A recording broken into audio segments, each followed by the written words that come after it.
तो दोस्तों एक बार फिर से आपका स्वागत है देश और दुनिया की ताज़ा अपडेट में। तो आइए बात करते हैं आज दिन भर और शाम तक की तमाम बड़ी खबरों के बारे में। आपको बताएंगे सभी खबरें एक एक करके एकदम विस्तार से, लेकिन उससे पहले आप किस राज्य शहर से न्यूज को देख रहे हैं हमें कमेंट बॉक्स में अभी बताएं। साथ ही सभी खबरों से अपडेट रहने के लिए वीडियो को लाइक जरूर कर दें और खबरों को एकदम आखिर तक जरूर देखें।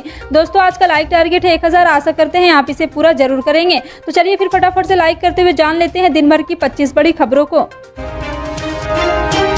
लोकसभा चुनाव से पहले असम में कांग्रेस के 2 मुद्दे होंगे खास, भाजपा पर चौतरफा करेगी हमला। पूरी जानकारी आपको विस्तार से देंगे, वीडियो को अंत तक जरूर देखें।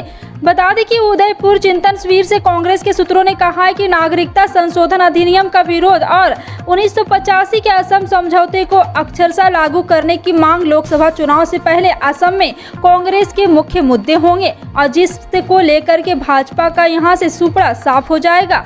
उदयपुर चिंतन शिविर के कांग्रेस के सूत्रों ने कहा है कि नागरिकता संशोधन अधिनियम के तहत ही यहां पर चुनाव लड़ा जाएगा, ये एक पहला मुद्दा होगा। कांग्रेस के एक अंदरूनी सूत्रों ने कहा है कि असम में कांग्रेस एक गंभीर संकट से गुजर रही है और राज्य कांग्रेस के मुख्य मुद्दों पर चर्चा की गई है जो पार्टी की राजनीतिक भाग्य को पुनर्जीवित कर सकते हैं। सूत्रों ने कहा है कि एआईसीसी राज्य पीसीसी नेताओं द्वारा उठाए गए विचार को स्वीकार कर लिया है। गुवाहाटी उच्च न्यायालय के सेवानिवृत्त न्यायाधीश विप्लव कुमार शर्मा की अध्यक्षता में केंद्रीय गृह मंत्रालय द्वारा गठित खंड 6 समिति ने 25 फरवरी 2020 को तत्कालीन मुख्यमंत्री सर्बानंद सोनोवाल उनके कैबिनेट सहयोगियों को रिपोर्ट सौंपी, लेकिन राजनीतिक दल सरकार को निशाना बना रहे हैं। कथित तौर पर इसे ठंडे बस्ते में डालने के लिए कहा भी जा रहा है। राष्ट्रीय राजधानी दिल्ली में सूर्य की किरणें कहर बरपाने लगी है। दिल्ली में अधिकतम तापमान में इजाफा होने के साथ ही बिजली की मांग भी बढ़ने लगी है। तापमान के साथ बिजली की मांग भी हर रोज नया रिकॉर्ड बनाने के आतुर नजर आ रही है। 15 मई की रात बिजली की मांग 6732 मेगावाट तक पहुंच गई है। बिजली की ये मांग इस साल मई के महीने में अब तक की सबसे अधिक डिमांड है। जानकारी के मुताबिक दिल्ली में 15 मई की रात 11:36 तक पीक पावर डिमांड 6732 मेगावाट रही। बताया जा रहा है कि दिल्ली अधिक डिमांड है और बिजली विभाग के मुताबिक इससे पहले दिल्ली में सबसे अधिक पीक पावर डिमांड 6572 मेगावाट दर्ज किया गया था। यह पीक पावर डिमांड 11 मई को रिकॉर्ड किया गया था। दिल्ली में अतिक्रमण के खिलाफ एमसीडी का एक्शन जारी है, जिसका सीएम अरविंद केजरीवाल ने विरोध किया है। दिल्ली के सीएम केजरीवाल ने दावा किया है कि केंद्र सरकार दिल्ली में 63 लाख लोगों के मकान तोड़ने की प्लानिंग कर रही है, जिसका दिल्ली सरकार विरोध करती है। सीएम केजरीवाल ने यह भी दावा किया है कि इस तरह तो 80% दिल्ली अतिक्रमण के दायरे में आएगी। सीएम केजरीवाल ने कहा है कि 75 साल में जितनी दिल्ली बनी वह प्लानिंग से नहीं बनी, इस वजह से मौजूदा वक्त में 80% दिल्ली अतिक्रमण के दायरे में आएगी। केजरीवाल ने सवाल किया 80% दिल्ली तोड़ा जाएगा, लेकिन आपको बता दें कि केजरीवाल सरकार ऐसा होने नहीं देंगे।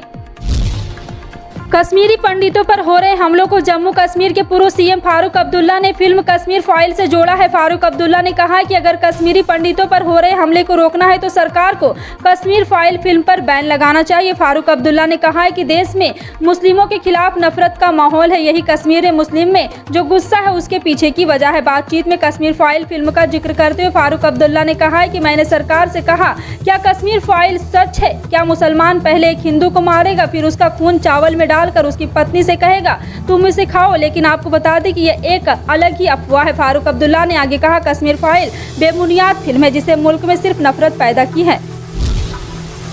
ज्ञानवापी मस्जिद में हुए सर्वे का मामला अब सुप्रीम कोर्ट पहुंच गया। मंगलवार को शीर्ष अदालत में इस मामले पर सुनवाई की जाएगी। जस्टिस डीवाई चंद्रचूड़ और जस्टिस पीएस नरसिम्हा की बेंच इस मामले की सुनवाई करेगी। इस केस की सुनवाई मंगलवार दोपहर को हो सकती है। बता दें कि मस्जिद कमेटी ने कोर्ट कमिश्नर के सर्वे और नियुक्ति को चुनौती देने को लेकर सुप्रीम कोर्ट में याचिका दाखिल की थी। इस पर ही कोर्ट सुनवाई करेगा। बता दें सोमवार को ज्ञानवापी मस्जिद के सर्वे का काम पूरा हो गया है।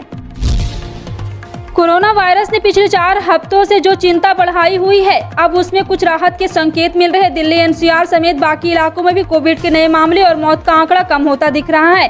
कल खत्म हुए हफ्ते की बात करें तो दिल्ली एनसीआर में कोरोना केसों में 20% की कमी दर्ज की गई है। देश की बात करें तो 9 से 15 मई के बीच कुल 18,500 नए कोरोना केस सामने आए। वहीं इससे पिछले 7 दिनों में 23,000 कोविड केस देखने को मिले थे।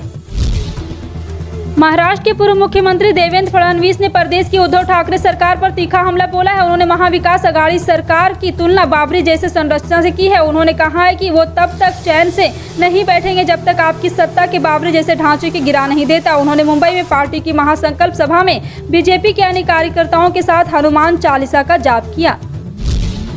साल 2020 में जब नई शिक्षा नीति लागू की गई थी तो प्रदेशों को 2030 तक समय दिया गया था कि वे इस समय तक NEP लागू कर ले। हालांकि हरियाणा राज्य में तत्परता दिखाते हुए जल्द यहां के स्कूलों में न्यू एजुकेशन पॉलिसी लागू करने का लक्ष्य रखा है।